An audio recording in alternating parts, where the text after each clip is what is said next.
Hey guys, in this video I'm breaking down 3 of the best Asperger's treatments for you, which is super awesome. All that's coming up.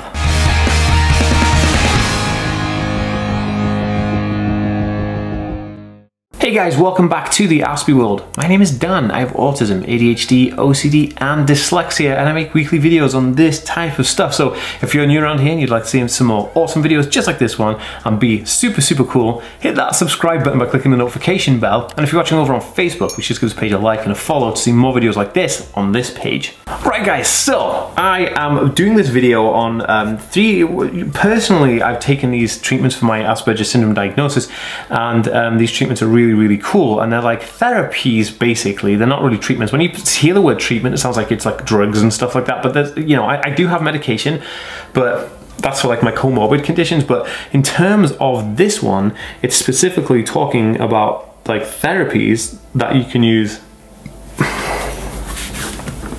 to help with daily life and struggles that people with, you know, Asperger syndrome on the autism spectrum deal with. So I wanted to break that down right now. But before we get started, guys, I'd like to know, do you have a diagnosis of Asperger syndrome or autism, or are you just like a parent coming here to figure out what's what? I would love to know. Please leave me a comment in the comment section down below. I read and respond to every single comment, and I would love to have that conversation with you. Like, super, love it.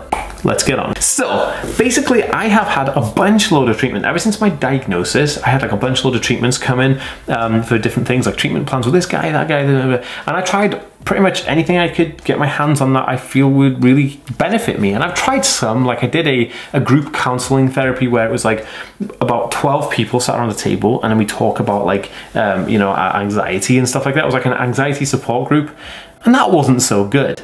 And I also had psychological intervention, and that was okay, but it wasn't like, it wasn't really good. So in terms of this, you know, this video, I wanted to go over the ones that I felt were like the best ones, the ones that I got the most out of, and I hopefully, you know, it's me telling you this, like maybe you can use this to your advantage, and maybe it'll be something awesome for you. So these are the top 3, and we're gonna break them down right now. Okay, so number 1 is counseling psychotherapy. Now, counseling is pretty darn simple. You have a counselor who's trained in psychotherapy, who knows how to deal with people's emotional differences and their ups and downs and their personal behaviors and personality traits. And then you sit down in a neutral environment that's very calm, relaxed, and then you discuss self-exploring problems, emotional problems, and mental health problems to come to some kind of solution, I guess is the best way to explain it. But the thing I get most out of counseling is it's almost like a weight taken off your shoulders, because when you're able to vent the things that you feel are like, you know, the most kind of like the things that impact you the most in your life. You know, if you're thinking, oh, you know, I want to talk about my relationship with my parents, but I'm living in the house with my parents, how on earth do I, you know, who do I talk to about this? Because I obviously cannot talk to my parents because it's about them, right? So having a counselor and psychotherapy is pretty cool, because you get to kind of express yourself to your counselor in a way which is non-judgmental. They're not going to judge you. They're going to help counsel and guide you through that on kind of like a self-exploring mission to help you come to some resolution to the problem that you may be presenting. Other times it's nice to just have like a steady flow of therapy from a counselor, because they're listening to you and giving you feedback and making you look inward a bit. And I think that's really good. Not just is it good, I mean, it's super helpful. I have found that the best format for this, for me personally, has been BetterHelp, which is like an online like a, you know, you log in on your phone and you video call, you know, your counselor or whatever, and it's actually been one of the most beneficial ways. Because one of the things I was worried about before was that I had to travel like 20 minutes to the clinic and then sit in a waiting room, then go into another room with a person and then do that, and then for an hour, and then drive home, and you know, it's like 2 hours out of your life, and then you've got to prepare yourself, and you've got to put on like, you know, proper clothes. You can't wear sweatpants and, you know, make a cup of tea and just sit down. You know, you have to kind of present yourself in a way which is presentable for the outside. But with BetterHelp, I can just sit down on my beanbag and then like just call my counselor, and we pay through like PayPal or whatever it is. It's super dope. If you're interested in doing like online counseling like that, I will leave my personal link for BetterHelp down below, and it really helps me out if you use that link. This is not a sponsored video, it's just that I, you know, use them, and it's really cool if you use my link. So In terms of the rest of it, I'm going to break down other therapies that are basically not counselling, just in case you think like, oh, he's going to talk about different types of counselling therapies. No, counselling was number one. Let's move on. Okay guys, so therapy number 2 is relaxation therapy. Now there are variants of relaxation therapy. You can have like sensory therapy, where you basically use sensory rooms or sensory gadgets and gizmos, like, you know, fish tanks or bubble tubes, and lighting and like soft touch like walls and like, I don't know, just like lay down like beds and stuff like that. That's like one way sensory. Another relaxation therapy is to sit completely calm and relaxed in a room listening to like a meditation type of tape when it's completely controlled, like really calm, nice, relaxing environment, which is super dope. And then one of the other ones I found just incredibly relaxing is vibroacoustic therapy. Now I've spoken about this in a few different videos, and I actually think I made a video on this a while back. It was a vlog I was doing at a talk in Wrexham, which is close to where I live in the UK, which is in North Wales. And there was a vibroacoustic bed there, and basically it uses like audio waves to vibrate this like bed or chair, and it's so calming. Like, I almost fell asleep when I did this therapy. It was so good. And a friend of mine, Paul, was with me as well, and we basically tried this bed out. And the chair, I was in the chair, he was on the bed, and then the therapist was kind of like showing us around like the room and all this stuff, and you put on different tapes, and it was just absolutely fantastic. And they have a few locations. I think one of them is like located in Chester, another one's in Wrexham. I'll try and leave a link for them down below, vibroacoustic therapy, yeah, I would highly recommend checking that out.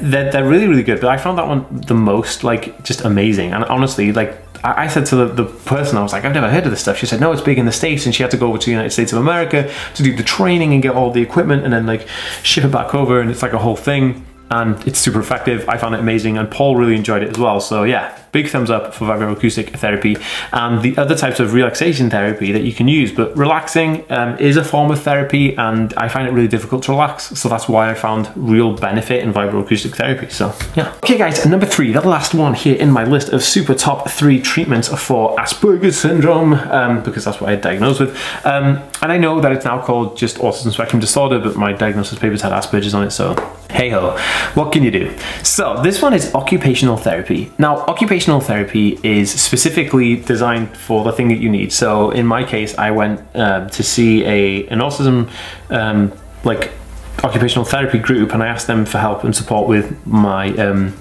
like, I kept bumping into things like spatial awareness and stuff like that, and then they said it was to do with sensory processing disorder, which comes comorbidly with autism, right? And so they gave me this, like, we did loads of therapy, and it was just absolutely fantastic. We did a thing called the sensory diet, which is not food, it's like physical activity, and you guys have to hit that subscribe button and the notification bell, because I'm going to do a video where I'm going to do a week on the sensory diet and film every day to show you like what it's like, how to do it, what it was like before and after, and all that kind of stuff, and see the difference that it makes to like my functions. So basically, like when I was putting cups down, I was missing the edge of the table, or if I was taking the cup out of the cupboard, I'd like hit my hand on the cupboard, and I get really sore arms because when I open a door, like I don't open it wide enough to fit through it because I have no idea of the spatial awareness. It's a big issue. But the sensory diet actually helped with that. It didn't cure it, obviously there's no cure, but it definitely helped it, and it was just really effective. I'm very, very happy with it, and I found that the occupational therapist was just amazing. Like, she knew everything there is to do with sensory processing disorder, and knew exactly, like, I was like, yeah, but there's this thing, you know, and I'd say something completely like, how is this related to sensory? And she'd be like, oh, it's like this, and she'd show me like the proprioception chart and talk about muscles and stuff, and I'm like, this is just amazing. Where have you been all my life? Like, how did I even survive without knowing this information? So that's super, super awesome. I am going to do a video, like I said, on the sensory diet, specifically because I've had a lot of questions and stuff about that in emails. So I'm going to do a video on that because it's going to be a really good guide to doing, you know, that type of thing. So yeah, and I think it's going to be really, really beneficial. But occupational therapy is something you can access through your doctor's service or your clinic. So whoever's looking after you and your condition, you can ask to be referred to an occupational therapist. I use the ASD Info Wales. If anybody living in Wales, I don't know, obviously a small minority of my viewers are in Wales in the United Kingdom, but they're the ones who hooked me up with an occupational therapist in Wales. But you can just speak to your clinic, or if you're in America, speak to your insurance company and see if they can hook you up with an occupational therapist. I highly recommend it because it's like, it's not scary therapy, it's very good and highly effective therapy. I can't rate it enough. I mean, like out of 10, that gets a 10 out of 10, like straight up, like 11 out of 10. Why not? 11 out of 10. Dishing out these 11s, just anyway, guys, I hope you found some kind of, you know, new information from this video and ways that, you know, you've never thought about that could probably help you with your condition. And if you think this can help somebody else, why not share this on their Facebook page or their Twitter account? It'd be super cool. And if you could just do that for me anyway, help spread the word, that'd be super cool as well. All right, I will see you in the next video because you're coming back because I love you. All right.